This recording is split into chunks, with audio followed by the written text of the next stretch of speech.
ये है हमारी देसी सौगात, मकई की रोटी और सरसों का साग। तो आपको जो भी साग पसंद है या जो अवेलेबल है, जो आपको मिल सकता है, आप वो लेके आएँ। उसको आसान से तरीके के साथ बनाना सिखाऊँगा, बहुत आसान तरीके के साथ। मैं थोड़ा-सा स्टाइल चेंज करके बना रहा हूँ और साथ में वो ख़वातीन जिनको मकई की रोटी नहीं बनाना आ रही, बिल्कुल आसान तरीके के साथ समझाऊँगा कि किस तरीके से आम में ख़ातून जो है ना, वो मकई की रोटी घर के अंदर बना सकती है। ख़ास करके जो लोग बुज़ुर्ग पसंद करते हैं, उनके लिए। सबसे पहले मैंने साग को काट के साइड पे रख दिया है, मैं पानी रख रहा हूँ। पानी को उबाल के, तो उबलते हुए पानी में साग धोकर तो मैं इसको थोड़ा-सा उबालूँगा। तकरीबन 10 से 15 मिनट में उसको उबाल के आधा कच्चा और आधा पका होगा। इतना ज़्यादा इसको मैं पकाऊँगा नहीं, बाकी मैं थोड़ा-सा स्टाइल चेंज करके तवे के ऊपर बनाऊँगा। आप देखेंगे, आप ट्राई करें, अगर तवे के ऊपर बना सकते हैं, थोड़ा-सा मुश्किल है तवे के ऊपर। अगर तवे के ऊपर नहीं बना सकते तो देगचे के सेम इसी रेसिपी के साथ आप देगचे के में अंदर बनाएँ, लेकिन बेहतरीन टेस्ट के साथ बनेगा इंशाअल्लाह। तो इसको मैंने बॉयल कर लिया है, तकरीबन 10 से 12 मिनट मैंने उबलते हुए पानी मैंने इसको बॉयल किया है। अभी मैं इसको बंद करके स्टैंड करता हूँ एक स्ट्रेनर में। 1 सेकंड, मैं इसको थोड़ा-सा साइड पे स्टैंड कर लूँ। इस तरीके के साथ आप कोशिश करें हाथ बचा के, इसका पानी बहुत ज़्यादा गर्म है, अगर छींटे पड़ जाए, हाथ पे पड़ जाए कहीं पे भी, तो ये जलन होगी बहुत ज़्यादा। तो एहतियात से इसको स्टैंड कर लें। सबसे पहले मैं तवे पे थोड़ा-सा तेल डालता हूँ। तकरीबन मेरा 2 किलो साग है, 2 किलो साग के लिए 2 चम्मच खाने वाले बड़े, जिससे साग बनाते हैं, सालन डालते हैं, वो वाला चम्मच 2 मैंने तवे के ऊपर तेल डाला है। और कम अज़ कम 1 पाव प्याज बारीक चॉप किया हुआ, बिल्कुल छोटा-छोटा, इसको मैंने तवे के ऊपर डाल दिया है। ये थोड़ा-सा मुश्किल तरीका है आपके लिए, लेकिन आप एहतियात से करेंगे तो बहुत बेहतरीन बनेगा। इस तरीके से आप प्याज को धीमी आंच पे थोड़ा-सा ब्राउन करें। जैसे ही ब्राउन होना शुरू हो जाए, तो आप लहसुन का जो है ना, पहले से पेस्ट बना के रख लें। मैं 4-5 कलियाँ लहसुन की सामने चॉप कर रहा हूँ। ये चॉप करके तो लहसुन इसके अंदर डालूँगा। मैं इतनी भुनाई करूँगा कि ये भी मेल्ट हो जाएगा। तो आप कोशिश करें कि पहले से चॉप करके रख दें इसको। तो ये 4-5 कलियाँ लहसुन की इसमें डालने के बाद मैं ऊपर से डालूँगा टमाटर। टमाटर डालकर तो मैं इसको सही तरीके के साथ इधर यहाँ पकाऊँगा पहले, बगैर कोई मसाला डाले, बगैर कुछ डाले। तो मैं आपको मसाले भी दिखा देता हूँ पहले से, जो मैंने इसके अपने खुद से तैयार करके बनाया है। तो इस तरह लहसुन आप डाल लें। लहसुन डालने के बाद 2 मिनट के बाद आपने इसके अंदर डालने हैं टमाटर। ये लहसुन मेरा जब पकना शुरू हो गया है, तो इसके ऊपर मैं डाल देता हूँ टमाटर, मैंने पहले से काट के रखे हुए हैं। तो ये टमाटर डाल देता हूँ इसके ऊपर। ये इस तरीके के साथ जब इतने में टमाटर डालूँगा, कम से कम 3 टमाटर मैंने डाले। 3 टमाटर आप अगर 1 पाव से थोड़े से कम होने चाहिए। तो ये मसाले देख लें आप, इस तरीके के साथ मैंने मसाले आपके सामने रखे हैं। तो मैं इसको हैमर की मदद से बिल्कुल मैश करूँगा, मसाले को पका-पका के मैश करूँगा। मैंने इसको ग्राइंड नहीं किया या किसी उससे देगचे के अंदर नहीं ज़्यादा है, बल्कि इसी के अंदर थोड़ी-सी आग को हल्का रखा है। आग हल्की रख के तो आप इसको हैमर की मदद से इस तरीके के साथ ऐसे ऐसे दबाकर जब आप बनाएंगे, तो ये बहुत ज़बरदस्त बनेगी उसकी ग्रेवी। जब ये इतना गल जाए, बिल्कुल मैश हो जाए सारा मसाला, तो आप इसके अंदर मसाले डालें। मैं भी इसके अंदर डालता हूँ मसाले। 1 मिनट, इसको मैं थोड़ा साइड पे रख लूँ। तो सबसे पहले बिस्मिल्लाह मैं डालता हूँ नमक।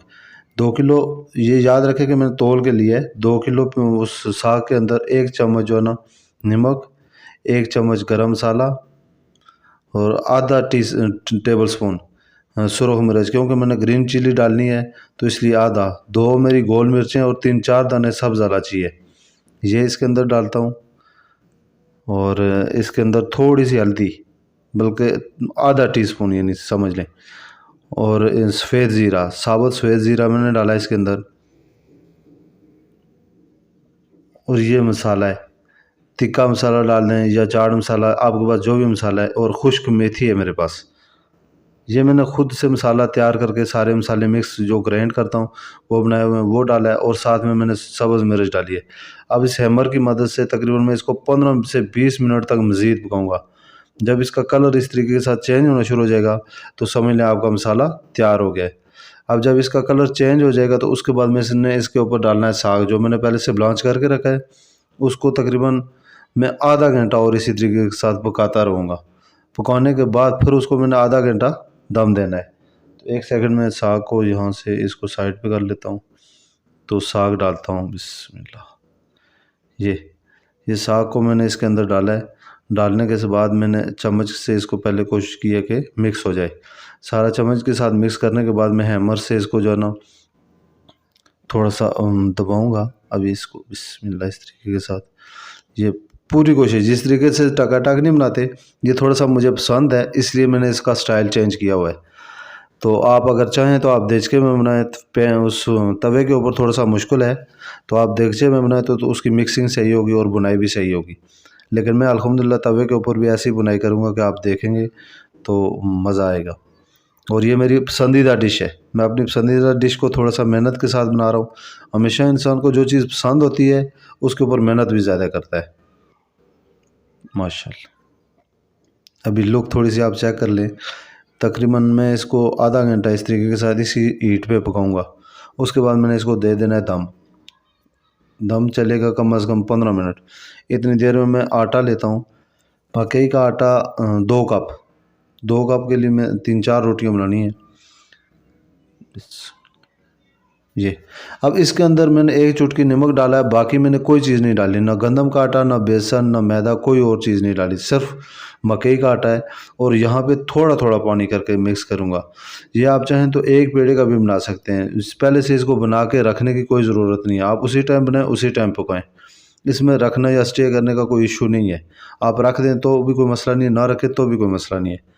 तो अभी ये इस तरीके के साथ आपका बिल्कुल सॉफ्ट होना चाहिए आटा। ये आपको नज़र आ रहा है इस तरीके के साथ, ये जैसे बिल्कुल पेड़ा वो मक्खन का होता है, इस तरीके के साथ बिल्कुल नरम नरम होगा। मैं पैन रखता हूँ, पैन के ऊपर मैं कोशिश करता हूँ कि इसकी 1-2 रोटियाँ बटर वाली बना दूँ और एक बिल्कुल खुश्क। जो कोलेस्ट्रॉल के लोग हैं वो ऑयल नहीं पसंद करते, वो उनके लिए खुश्क। तो सबसे पहले मैंने नीचे रखा है एक पेपर शापर। कोई भी पेपर आप काट के रख लें, उसके ऊपर पेपर रख के तो बेलने के साथ आप उसको करें। अगर बेलने के साथ नहीं हो रही तो फिर हाथ के साथ भी उसको मैश करके तो थोड़ा सा फ्लैट हो जाएगी। तो इस तरीके के साथ आप जब उसकी बना लेंगे तो फिर सबसे पहले आपने ऊपर वाला शापर उठाना है। ऊपर वाला बैग उठाने के बाद नीचे वाला आराम के साथ आपने उतार लेना है। हाथ पे ऐसे टिक्की रखें, इस बहुत एहतियात से, जितनी आपके हाथ में आ सकती है इतनी रखें, कोशिश करें कि ज़्यादा बड़ी ना करें। माशाल्लाह, सुभान अल्लाह, नज़र आ रही है। और आपको भी माशाल्लाह के ना आँख बनता है आपका।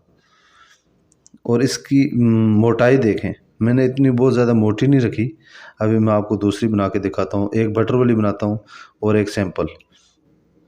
तो इसको मैं इस तरीके के साथ, ये ऊपर शाप रखा है, पहले सबसे पहले नीचे रखा है, उसके बाद मैंने ऊपर रखा है।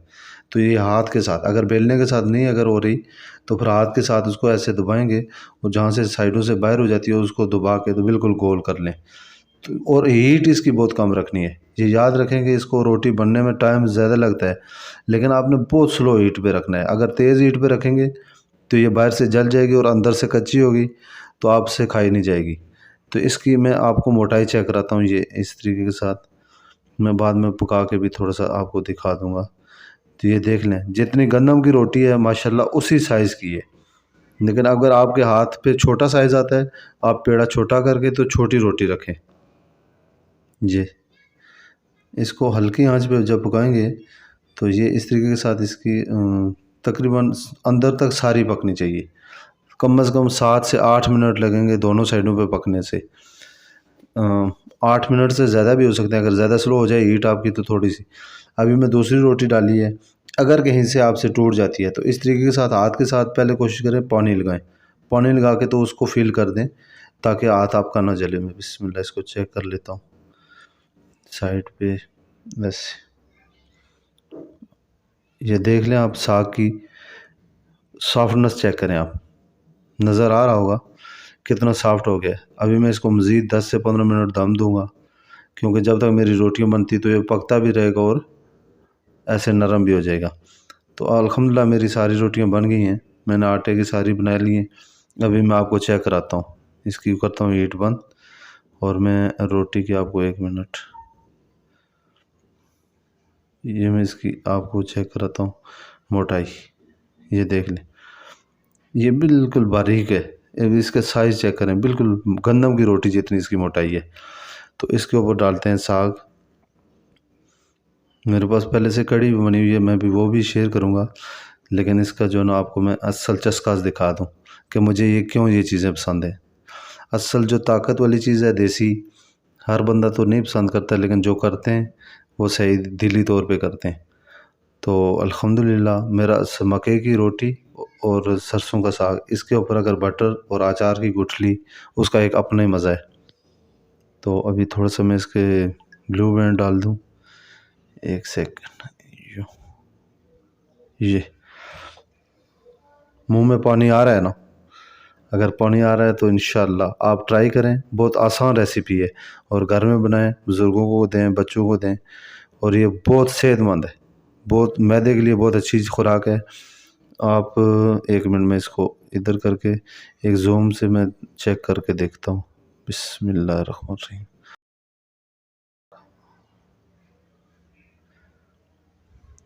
अगर आपको रेसिपी पसंद आई है तो चैनल को सब्सक्राइब कीजिएगा। मिलते हैं नेक्स्ट वीडियो में इंशाअल्लाह। अल्लाह हाफ़िज़। अल्लाह हाफ़िज़।